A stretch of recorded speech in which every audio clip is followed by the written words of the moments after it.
kur mēs braucam?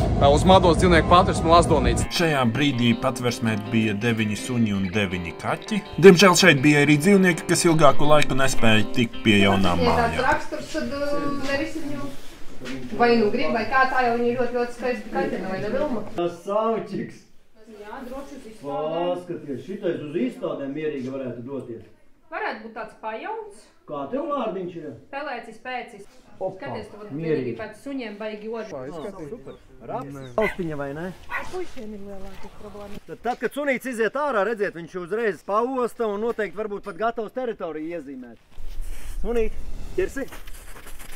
Skaties, viņš neaizbaig tagad no tevi. Sajiem vilksim, ja? Jā, kur ir savilcītas. Tik atgriez. Nav laika filmēt, jāstrādā. Pēc nelielas pastrādāšanas tad jau cepām mūsu līdzi paņemtos sašļikus un desiņus. Tāpēc es daudz neēdu vēl. Tad vajag pie dīģa, jā, palīgā.